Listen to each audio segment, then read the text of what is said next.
What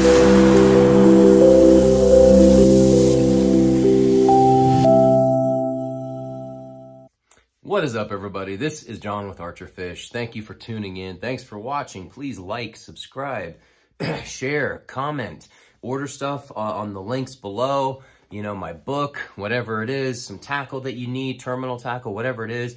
It barely gives me any money, but it does help out the channel. So I really do appreciate it every time. I know some guys bought Sowbelly, that book I recommended, which was all about the giant bass chase in Southern California or all over the world, but specifically targeting Southern California because that's where the giant bass are being caught, the 20-pounders at Keitech and all that good stuff. And it focuses on Keitech and is a fantastic read. So thank you for the guys that did buy that through my affiliate link.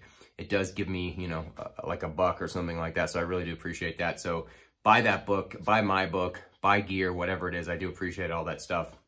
So real quick, and I've been kind of debating whether I was going to touch on this or not, and I feel like I need to.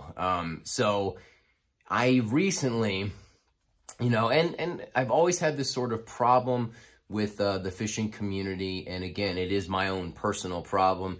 It's not like you know, everybody is out to get me or anything like that. It is just, I've got very strong opinions about stuff, especially catch and release. I've made plenty of videos about it. I've seen people, when I fished in South Dakota, I saw people, kids, they would catch these goggle eyes, which apparently, you know, I don't know, I guess they're invasive. I don't know. They're a lot of fun to catch. And I see people, they would catch them and then throw them up against the wall as hard as they could to kill them and then just leave them on the bank.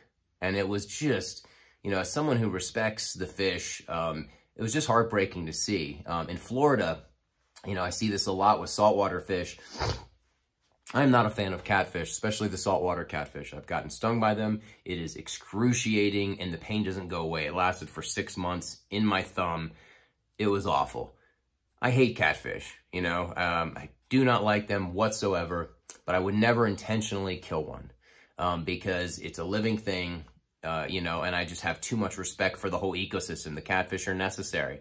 And when there's an abundance of catfish, you know, there's something else going on with the fishery, and it kind of clues us in as to what we need to do to kind of fix it. So, you know, I've seen guys kill catfish because they're catfish. I saw guys catching, you know, 50, 60-pound alligator gar, and just throwing them up on the bank because they're not, you know, a sport fish. I don't know why they would do that because, again, all these fish serve a purpose. But I would go down to this one dam and there would be like just the biggest gar I've ever seen and just everywhere on the rocks because people are catching them and just discarding them. And it's not good for the environment. It's gross. It smells nasty. You don't want to be around that stuff. And it's just not respectful. So when it comes to that kind of thing, you know, I got a big problem with that and I always have.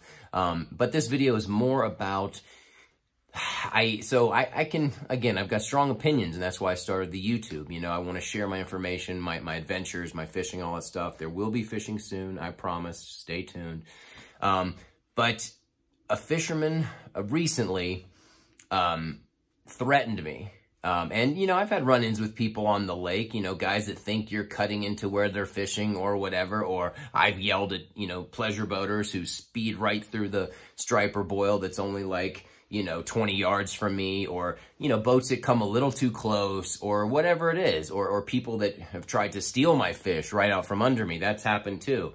They try to steal it while I'm letting it go.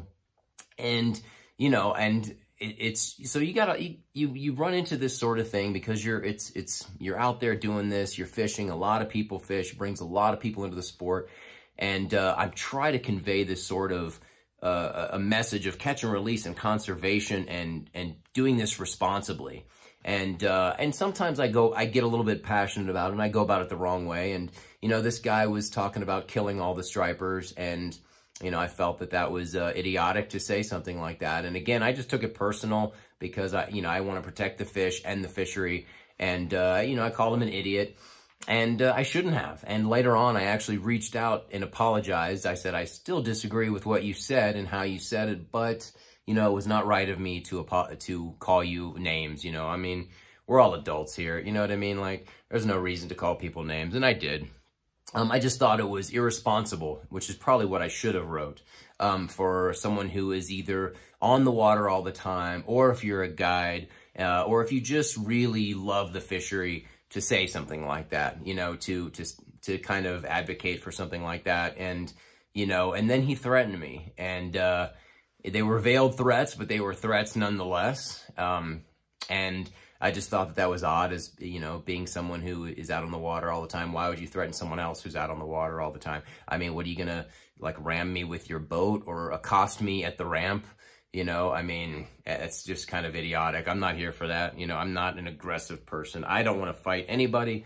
You know, I can yell at people, you know, when they cut through where I'm fishing and stuff like that. But, you know, I'm not about that. You know, I'm not about that at all.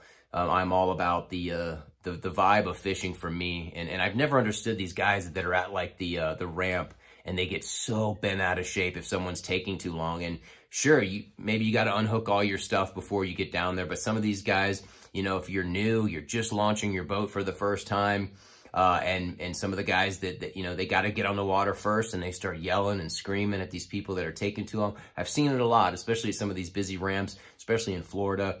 You got people yelling and screaming at each other. And I just always wondered, like, that's how you want to start your day? You know, at 6 in the morning or 5:30 in the morning, you want to start it by yelling at someone? Why don't you help him? Why don't you go down there and help them? You know, try to turn a negative into a positive, into a learning moment, into a teaching moment. You know, sort of some sort of camaraderie, especially in this day and age where everybody is divided over every single topic, and the media seems to make that worse. One thing we can all agree on is we love the sport of fishing. You know, the hobby, the sport, the lifestyle, whatever it is.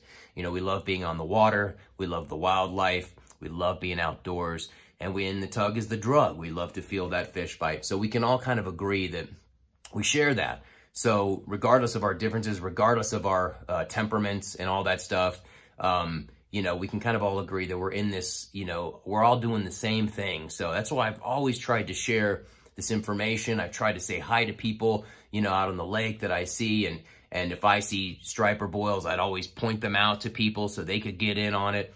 If I'm catching bass in a boil in the fall or whatever it is, and people come over, I tell them, I'm like, yeah, you can cast into this boil too. Like, let's share in this. What do you think? What's the worst that's going to happen? That guy catches a 10-pounder in front of you that you could have caught? Whatever, who cares? It's not the end of the world. You know, it's really not. There's nothing at stake catching these fish. There really isn't. You're not going to get $1 million endorsement for catching a bigger fish than the other guy. It's just not going to happen. So, you know, I just tend to kind of shy away from that vibe. And it's why I have not been, I mean, I don't have my own boat, but I've not really fished any sort of tournaments specifically because, you know, because I just kind of want to avoid that sort of competition vibe. Now, I'm a very competitive person. I've been playing basketball my whole life, especially the past like 10 years I've been playing, and I'm very competitive. I don't like to lose. And, you know, that's why when I get on the water, I want to catch fish, but it's between me and the fish. It's never me and the other fisherman. So, yeah, that's it. I mean, like I said, I reached out to the guy and apologized for the name calling, although I did, you know, still back up what I was saying about, like, I just don't think you should, you know, endorse killing all of the fish or endorse killing any of the fish. I'm not going to get into any of that because I've done it to death. But anyway, that is it. That's the story of this, of me being threatened by this guy. It was kind of came out of left field, but you know, like I said, I'm not about all that. So, that is it. I will see you guys tomorrow.